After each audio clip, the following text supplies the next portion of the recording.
যে বাম চোখ লাফালে বিপদ হয়, আর তার জীবনে এরকম একদিন হয়েছে বাম চোখ লাফিয়েছে, তারপরে মোবাইল চুরি হয়েছে। আমি বলবো যে শয়তান তার আকীদা খারাপ করেছে।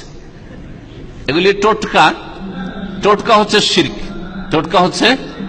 শিরক, এগুলিকে যেগুলি কারণ নয় অথচ কারণ বলে বর্ণনা করছেন, চিকিৎসার হোক অথবা কোনো স্বার্থ হাসিলের হোক, কোন কাজ এই ফলাফলের হোক, রেজাল্টের হোক, কারণ নয় অথচ মনে হচ্ছে এটার কারণে এটা হয়, এটার কারণে এটা হয়।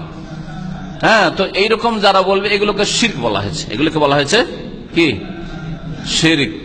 নবী করিম সাল্লাল্লাহু আলাইহি ওয়াসাল্লামের হাদিসে এগুলোকে শিরক বলা হয়েছে। শুধু টোটকা জাতীয় যত কিছু রয়েছে এইরকম, যদি টিক টিক ঠিক টিক টিক করে তার মানে হ্যাঁ কথা ঠিক, হাত থেকে যদি থালা পড়ে যায় তাহলে মেহমান আসবে ইত্যাদি, এগুলি সবগুলি শিরকি কথা, এগুলি সবগুলি শিরকি কথা।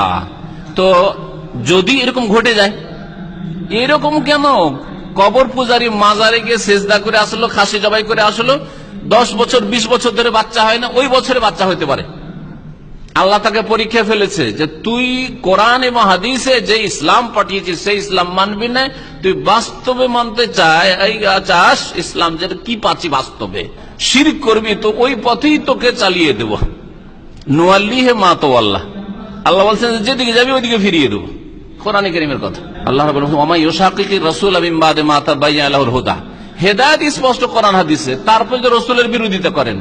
রাসূলকে এই দিন দিয়েছেন যে হাত থেকে থালা পড়লে মেহমান আসবে, হঠাৎ করে মেহমান চলে এসছে, এক্ষুনি আপনার নাম নিয়েছিলাম আর চলে এসছে না, ওই অনেকদিন বাঁচবেন, আপনি অনেকদিন বাঁচবেন। নবী বলেছেন এগুলো কথা। রাসূলের যে নাফরমানি করবে মিন বাদি মা তাবায়্যানা লাহুল হুদা, হেদায়েত স্পষ্ট হওয়ার পরে, মানে কোরআন হাদিসে এগুলো কথা নেই, তারপরে কোরআন হাদিসে একটা আছে তারপর নিচ্ছে না, কোরআন হাদিসে নেই ওটাকে নিচ্ছে। আব্দুল কাদের জিলানীর নাম যদি বিনা উযুতে নেওয়া যায় তা কয়টা? আড়াইটা পশম পড়ে যাবে। নবীর নাম নিলে একটাও পড়বে না, আল্লাহর নাম বিনা উযুতে নিলে একটাও পড়বে না।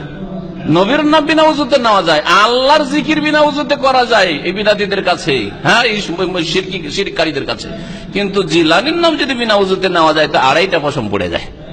এগুলো শিরকি কথা, এগুলো হচ্ছে শিরকি কথা। হেদায়েতে আছে যে রাসূলের নাফরমানি করবে মিন বাদি মা তাবায়্যানা লাহুল হুদা, হেদায়েত স্পষ্ট হওয়ার পরে, কোরআন এবং হাদিসে এসেছে তারপরেও, এমন না যে জাহেল কোরআন হাদিস তার কাছে যায়নি। নুয়াল্লিহি মা তাওয়াল্লা, আল্লাহ বলছে যেদিকে যাবে ওইদিকে ফিরিয়ে দেবো।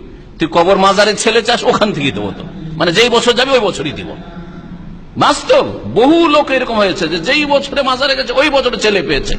ওর তো শিরকি কুফরি আকীদা, বড় শিরকি আকীদা, একবারে বদ্ধপরিকর হয়ে গেল যে বাবাই দিয়েছে আমাকে, আল্লাহ দেয়নি, এটা বাবার দান, ঠিক না? কিন্তু আল্লাহ তাকে জাহান্নামে ইন্ধন বানাইতে চায়, যে তুই হেদায়েত থেকে আলো নিবি না, যে আমার গাইড নিবি না, তুই হ্যাঁ অন্য কোথাও থেকে ধর্ম নিবি, তো ঠিক আছে, যেদিকে ফিরিবি ওইদিকে ফিরিয়ে দেবো। নুসলিহি জাহান্নাম, আর জাহান্নামে তাকে দাখিল করবো। ওয়া সাআত মাসীর।